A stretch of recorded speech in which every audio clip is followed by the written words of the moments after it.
Hooray! Art with us! Why does Baroque painting evoke such strong emotions? Join us on a journey to explore the captivating world of Baroque art and discover what distinguishes it from other art movements. How did Baroque painters use light and shadow to create an illusion of depth? And what role did the technique of chiaroscuro play in their work? Get ready to experience the drama, beauty, and grandeur of Baroque art. My name is Pavla, and welcome to my channel. If you're new here, click on our name below the video to check out our channel. If our content is the type of thing you love to see, feel free to subscribe and enable notifications. We love getting to know our viewers in the comments section, so make us happy and go ahead and say hi. Join me, an artist, my curious child, and two cats on a journey filled with art, laughter, and knowledge about the amazing art world. And to add a bit of spice, stick around till the end for some slightly controversial Baroque jokes. So grab a brush or a snack and enjoy. One breathtaking fact about the Baroque period is that it was a time of tremendous creativity and innovation in the art. As artists pushed the boundaries of what was possible and created some of the most extraordinary works of art in human history. From the grandeur of Bernini's sculptures to the vivid colors of Rubens' paintings, the Baroque era was a time of unparalleled artistic achievement that continues to inspire and amaze people to this day. Baroque painting is one of the most captivating and dramatic art forms in history. It was a style that emerged in Europe in the 17th century and lasted until the mid-18th century. Why is Baroque painting so captivating? This is because of its emotional intensity. The Baroque artists aimed to create a powerful emotional response in their viewers. They achieved this by using vivid colors, bold brushstrokes, and dramatic lighting. The paintings were meant to evoke strong emotions, from awe and wonder to fear and terror. The artists wanted their viewers to be moved by their art and to feel a sense of awe in the presence of it. Another reason why Baroque painting is so mesmerizing is because of its intricate detail. The Baroque artists paid great attention to the details in their paintings. They included elaborate decorations, ornate clothing, and intricate architecture. The paintings were meant to be a visual feast for the eyes, with every inch of the canvas filled with detail and meaning. To have a fun and engaging experience when viewing Baroque paintings, approach them with a playful and open mindset. But don't take it too seriously. Appreciating Baroque art should be a joyful and entertaining experience. Take pleasure in the beauty, drama, and extravagance of the paintings, and let your imagination run wild by imagining what the characters might be saying or thinking. The subjects of Baroque painting were often religious, mythological, or historical. The paintings depicted scenes from the Bible, ancient mythology, or significant historical events. The artists used these subjects to convey important messages and to inspire their viewers. The paintings were often commissioned by wealthy patrons who wanted to display their piety, wealth, or political power. The artists were expected to create paintings that would impress and awe the viewers and convey the desired message. The Baroque period was a time of great political and social upheaval. The Catholic Church was in crisis, and the Reformation had led to a split in the Christian Church. The Baroque artists responded to this turbulent period by creating paintings that were both grandiose and emotional. The paintings were meant to provide comfort, solace, and hope to the viewers. They were also meant to promote the Catholic Church and its teachings and to celebrate the power and glory of the monarchy. Baroque painting was a widespread art movement that spread across Europe, but it developed differently in various regions. In Italy, Baroque art was characterized by grandeur, drama, and emotional intensity. Artists like Caravaggio and Bernini produced works of staggering power and beauty. In Spain, Baroque painting was strongly influenced by the Catholic Church and the Counter-Reformation. Artists like Velázquez and Rembrandt created powerful religious images that aimed to inspire piety and devotion. In France, Baroque art was more refined and elegant. Painters like Nicolas Poussin and Claude Lorraine created landscapes and historical scenes that were more restrained than the dramatic works produced in Italy. In the Netherlands, Baroque art was characterized by a focus on everyday life and a sense of realism. Painters like Vermeer and Rembrandt created intimate portraits and scenes of domestic life that were filled with rich detail and deep emotion. In Central Europe, Baroque art was often tied to the Catholic Church and the Habsburg monarchy. Painters like Rubens and Van Dyck created grandiose works that celebrated the power and glory of rulers and the church.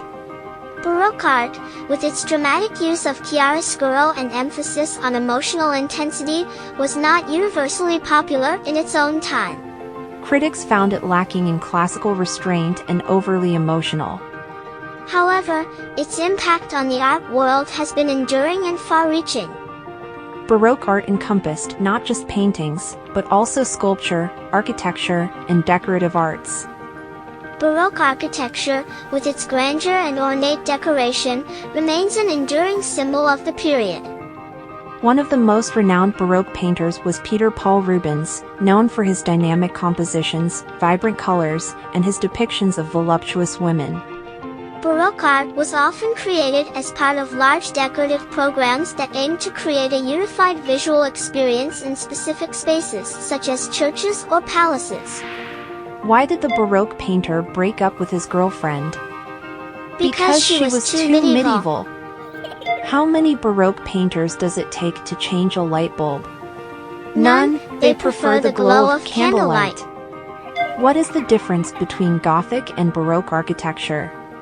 In Gothic architecture, everything points upwards, towards the heavens.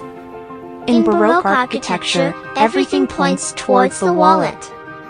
What's the difference between a Baroque and a Renaissance painting? When you look at a Renaissance painting, you see the artist and his genius. When you look at a Baroque painting, you see his ego. In addition to the development of painting and sculpture, the Baroque period saw the emergence of still life painting as a genre in its own right. These paintings often depicted symbolic arrangements of objects such as flowers, fruit, and household items. The influence of Baroque art extended beyond its own time, as it had a significant impact on the development of art in the following centuries. It inspired artists such as the Romantic painters of the 19th century and the abstract expressionists of the 20th century, cementing its place in the history of art as a creative and innovative period. Today, these paintings continue to captivate and inspire us with their grandeur, emotion, and beauty. Rubens was a master of color, movement, and drama. My talent is so great that no project, no matter how large or diverse in subject matter, has ever taken my courage away, Rubens used to say about himself. Peter Paul Rubens was born in 1577 in Belgium. He was a prolific artist and produced hundreds of paintings and drawings in his lifetime. Rubens was especially famous for his large, spectacular paintings, which often depicted dramatic scenes from classical myths and religious stories.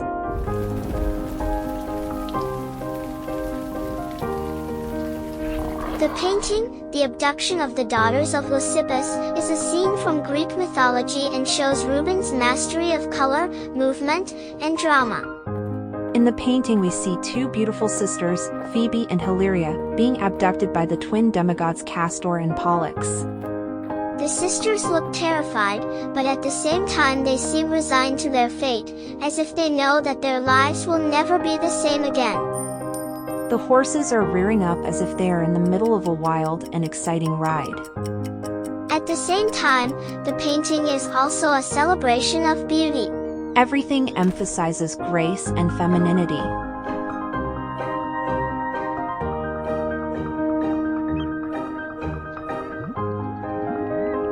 Helena Formant was the second wife of Rubens. She was 16 years old when she married Rubens, who was then a widower and more than 40 years her senior. She is often portrayed as a beautiful, sensual woman, and her youthful beauty and luxurious appearance made her a popular subject for Rubens' works. Their marriage was a happy one, and the couple had 5 children together. The portraits capture her youthful beauty and exude a sense of opulence and glamour, making them classic examples of Rubens' Baroque style. These paintings are considered some of Rubens' most sensual works, and their lush colors and lush curves are a testament to his ability to create a rich and opulent atmosphere in his paintings. Descent from the Cross is an altarpiece that was created for the Cathedral of Our Lady in Antwerp. The painting represents the moment when Jesus' body is taken down from the cross after the crucifixion. Rubens used light and color to create a sense of movement, but also of sadness and grief. The figures are depicted with tender expressions as they mourn the loss of their friend and savior. The light seems to come from a single source, casting a warm glow on the figures and making them stand out against the dark background. The use of color is also remarkable, as Rubens used deep, rich hues to create a sense of emotion and drama. Let's enjoy 2 rounds of humor. Why did Rubens paint so many portraits of plump women? Because he had a penchant for rounded brushstrokes. Why did Castor and Pollux decide to kidnap Leucippus' daughters? Because they wanted to be the subject of another Rubens masterpiece. Rubens was a true master of his craft, creating timeless works of art that continue to inspire and captivate audiences to this day. His unique style, mastery of color and technique, and ability to capture the human form make him one of the greatest artists of all time.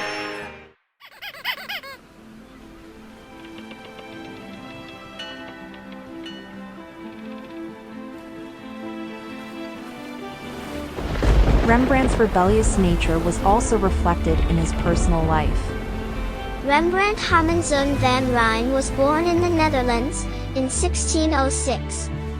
He was known for his unique style of painting, which incorporated intense realism, dramatic lighting, and strong emotional content. His art often depicted religious and mythological subjects, as well as portraits of individuals and groups. He married Saskia van Wylenburg, the niece of a famous art dealer, despite the disapproval of her family. Rembrandt was deeply affected by the death of his first 3 children. Eventually, he had a son who enjoyed good health. But his wife died at the age of 30, which devastated him.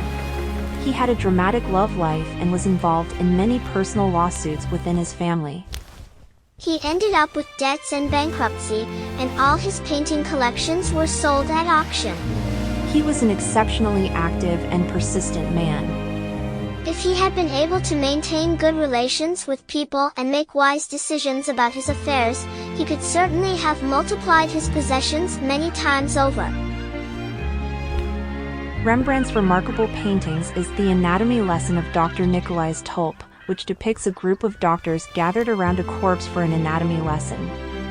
This painting brought the 26-year-old Rembrandt great fame. Through his use of light and shadow, Rembrandt adds drama and tension to the group portrait.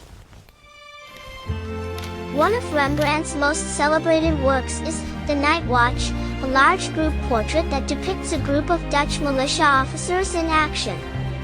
The painting is renowned for its masterful use of light and shadow, which create a strikingly dramatic effect, as well as for its compelling composition and dynamic group interactions. It is said that Rembrandt turned night into day with this painting, showcasing his exceptional artistic skills and unique style. The painting known as The Jewish Bride, given its name in the 19th century, was likely intended to portray a couple as the biblical couple Isaac and Rebekah, as requested by the sitters. The couple is depicted in ornate Oriental attire, and their tender embrace reveals their deep love for one another. Rembrandt's exceptional freedom of style is evident in this painting, which was created towards the end of his life. Of particular interest is the man's sleeve, where the paint is applied in blobs and daubs that reflect the light, adding both color and texture. Vincent van Gogh once described this painting as incredibly intimate and sympathetic, painted with fire in the hand. He referred to Rembrandt as a magician and poet. Rembrandt's life and work teach us that it's crucial to be persistent and resilient when confronted with obstacles. Despite facing personal tragedies and financial struggles, Rembrandt continued to produce art and push boundaries in his style throughout his career. He also demonstrated the importance of experimentation and adaptation, as he was constantly evolving and refining his techniques and subject matter. Another lesson is the power of light and shadow in art, which Rembrandt was a master of. He utilized chiaroscuro, or the contrast of light and dark, to create a dramatic and emotional effect in his paintings. This technique not only added visual interest to his works, but also helped to convey a sense of mood and atmosphere. Finally, Rembrandt's willingness to depart from traditional conventions and norms in his art serves as a lesson in the importance of creativity and individual expression. He was not afraid to take risks and challenge the status quo, and in doing so, he created a unique and influential body of work that continues to inspire and captivate audiences today. Why did Rembrandt paint so many self-portraits? Because he was the most available model he could find. Why did Rembrandt's night watch go to jail? Because it was framed. Despite facing personal and financial struggles, Rembrandt's art continued to inspire and influence generations of artists. As his peers said of him, he was the greatest master of light and shade. His pictures are wonders of color and shade, which no words can express. Caravaggio was born in Italy in 1571 and was known for his unique style of painting, which combined dramatic lighting and intense realism. He publicly proclaims his views, spares neither criticism nor ridicule, and throws himself into fights. He is said to be a mixture of madman and genius. He was a master of capturing the human form, and his paintings are filled with emotion and drama.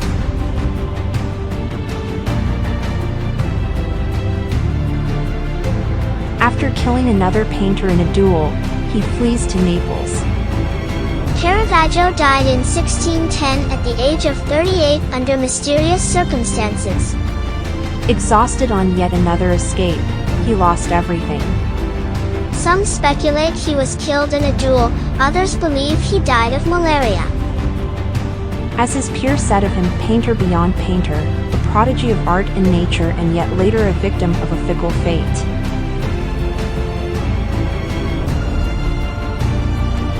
The painting, Cupid as Victor, is considered a masterpiece of Baroque art and is one of Caravaggio's most famous depictions of the god of love, Cupid.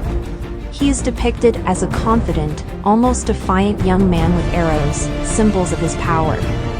The lighting of the painting is dramatic, Caravaggio using his signature chiaroscuro technique to create deep shadows and highlights.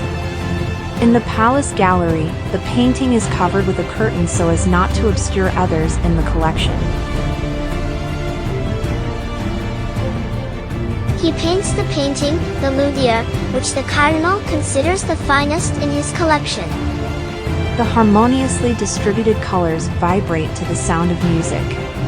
The composition is filled with a disturbing eroticism. One of his most famous works, The Calling of Saint Matthew, shows the moment when the Apostle Matthew is called by Jesus to follow him. Caravaggio uses light and shadow to create a dramatic scene, with the hand of Jesus reaching out towards Matthew, illuminating him and drawing him out of the darkness. Let's enjoy 2 rounds of humor. Why did Caravaggio always paint with a chiaroscuro technique?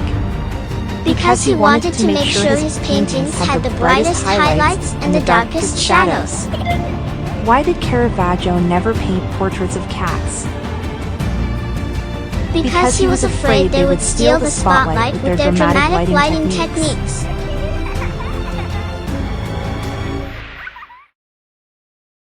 Who was Vermeer, and what made his work so unique? What painting did his family never want to part with?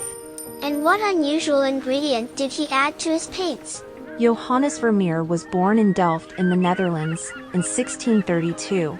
He was a contemporary of Rembrandt and was known for his exquisite paintings, which captured the everyday life of Dutch citizens in the 17th century. To learn more about Rembrandt's art, check out the link in our description below.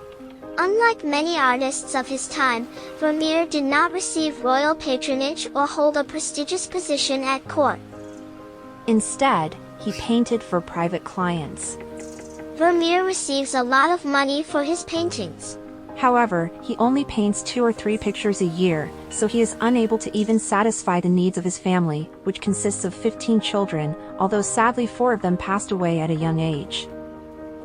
He cares about avoiding envy and refuses to submit to the whims of the market, which inevitably leads him into financial difficulties.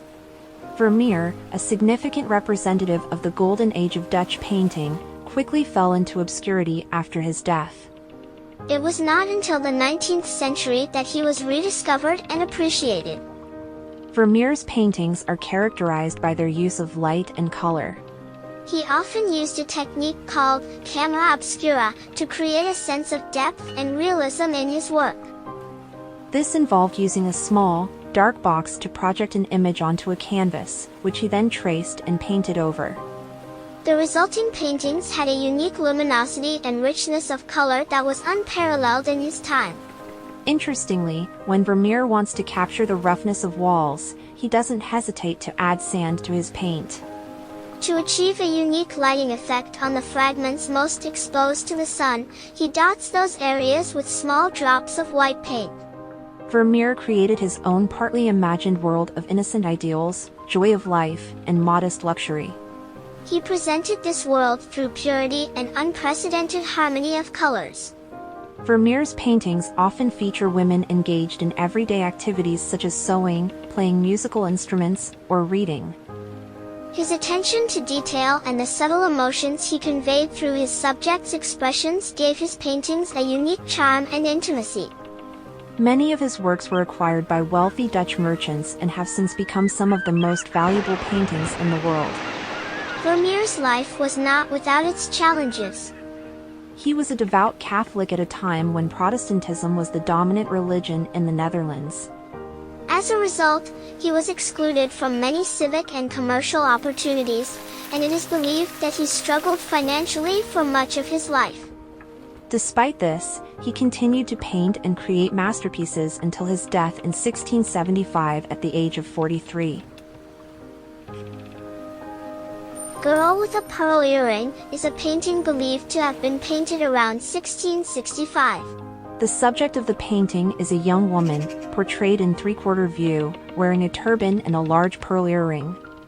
The painting is sometimes referred to as the Mona Lisa of the North, due to its enigmatic expression and captivating gaze. The painting is characterized by its masterful use of light and shadow, with the girl's face appearing to emerge from a dark background. The pearl earring, which is larger than life, is painted with an incredible attention to detail and texture. While the identity of the girl in the painting is unknown, many have speculated that it may have been a real person from Vermeer's life. The painting has been the subject of much analysis and interpretation, with some suggesting that it may be an allegory for virtue or an exploration of the theme of beauty. Today, Girl with a Pearl Earring is considered one of Vermeer's most iconic works.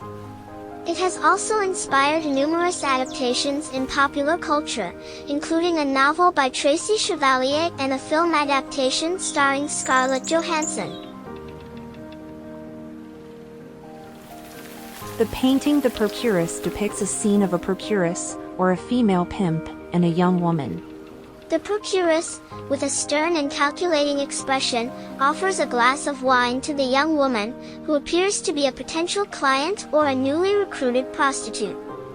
The painting is notable for its composition, with the figures placed in a shallow space and bathed in warm, golden light.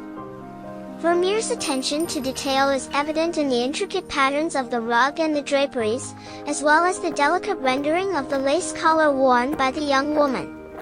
The subject matter of the painting was controversial at the time, as it depicted a morally dubious profession and the potential corruption of young women. However, Vermeer's treatment of the scene is subtle and ambiguous, leaving it up to the viewer to interpret the relationship between the two figures and the nature of their transaction. The painting The Artist in His Studio by Vermeer depicts the painter himself in his studio. The painting captures the quiet and solitary nature of the artistic process, as Vermeer appears absorbed in his work, seemingly unaware of the viewer's presence. The studio is depicted with meticulous attention to detail, from the furniture and objects in the room to the light and shadow falling on the walls. The painting also features a map and a tapestry in the background, possibly representing Vermeer's interest in geography and his connections to the wider world.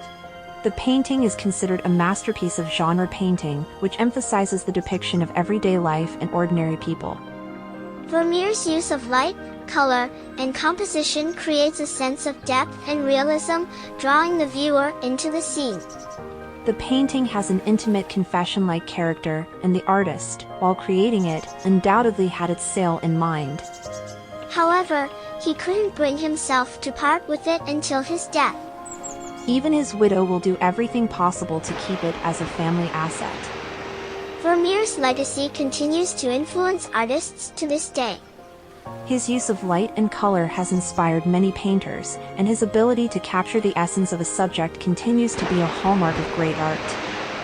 His life reminds us that sometimes, the most valuable things in life are not the ones that come with prestige and wealth, but the ones that bring us joy and fulfillment. Why is girl with a pearl earring depicted only in profile? Because she was missing her other earring. Why is the girl with a pearl earring wearing a turban? Because she sold her hair to buy those gorgeous pearl earrings. Why did Vermeer only paint a limited number of works? Because he was very Vermeer-ed.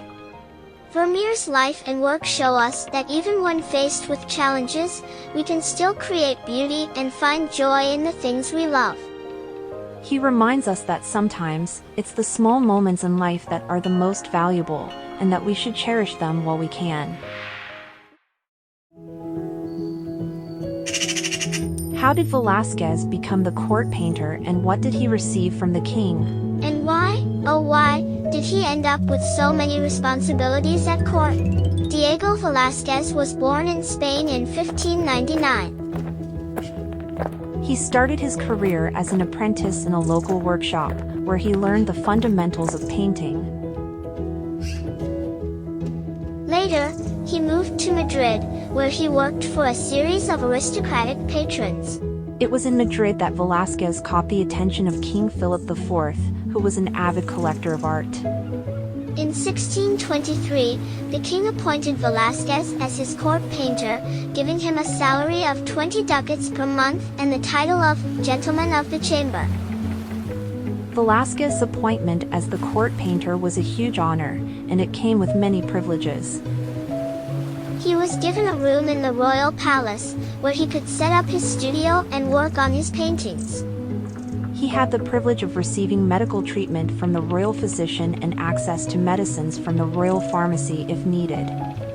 He was also granted access to the king's private art collection, which was one of the finest in Europe. This allowed Velázquez to study the works of great masters such as Titian, Rubens, and Caravaggio, and to incorporate elements of their style into his own work. We invite you to watch our videos about these artists, their lives, and work. Links can be found in the description below the video. Velázquez's many responsibilities at court were due to his close relationship with the king, who favored him as a painter. In addition to his role as court painter, Velázquez also held high positions as the king's chamberlain and the keeper of the royal wardrobe. He was responsible for overseeing household staff, managing the daily operations of the palace, and organizing festivities and ceremonies. This often involved creating artwork, costumes, and sets. As the superintendent of the royal palace, Velázquez was also in charge of the maintenance and upkeep of the palace. His close relationship with the king gave him access to important political and social circles, making him a valuable asset to the court. Furthermore, he was even tasked with buying paintings for the king's collection, which required him to travel to Italy and other parts of Europe.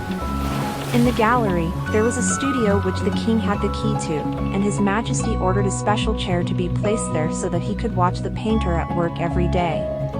Even in 1616 he was appointed by the Spanish Inquisition to the position of a painting censor, responsible for ensuring that religious paintings did not contradict dogma and morality. Velázquez's most famous painting is Las Meninas, the Maids of Honor, which depicts the young Infanta Margarita surrounded by her attendants and Velázquez himself. The painting is renowned for its use of perspective and the complex interplay between the figures, which creates a sense of intimacy and depth. Velázquez's skill in depicting light and shadow is also evident in the painting, as is his ability to capture the character and personality of each figure. Another famous painting by Velázquez is The Surrender of Breda, which depicts the surrender of the Dutch city of Breda to the Spanish army in 1625. The painting is notable for its use of light and shadow to create a dramatic effect, as well as for its detailed depiction of the soldiers and their uniforms. Velázquez's work was a major influence on later artists, particularly the Impressionists such as Edouard Manet, Edgar Degas, and Pierre-Auguste Renoir. His use of loose brushwork and his ability to capture the essence of a subject rather than just its appearance paved the way for a new style of painting. His legacy continues to inspire and influence artists to this day. Why did Velázquez paint so many portraits of the Spanish royal family? Because he had a king-size commission. Why did the Baroque aristocrats wear such wide skirts? So they could take up more space and assert their social status, of course. Why did the King of Spain commission a painting of his dog from a Spanish artist? Because he wanted a royal portrait of his best friend. Velázquez's life is reminiscent of a long climb, gradually overcoming the enormous distance that separates a painter's workshop from the position of a nobleman at the Spanish court. Due to the duties he performed at the royal palace, he had little time for painting. Nevertheless, he continued to create masterpieces until the end of his life. What can we take away from Velázquez's life? He showed us that with hard work and practice, we can become very good at something we love. He also showed us that it's important to be curious and always keep learning, even when we're already good at something. Velázquez's close relationship with the king and access to important political and social circles show us the importance of networking and building strong relationships in our careers.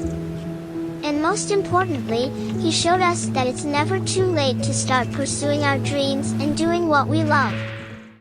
To learn more about Baroque artists, check out the link in our description below. Let's celebrate Baroque art together by sharing our favorite artists. We're excited to hear from you, so please share your top pick in the comments below. Be sure to hit the like button and subscribe to our channel for more Art-tastic adventures, because just like Baroque artists, we too like to have many admirers, and you become a beloved part of our big creative happy family. And if you happen to know any jokes about artists, we would absolutely love it if you could share them in the comments section down below.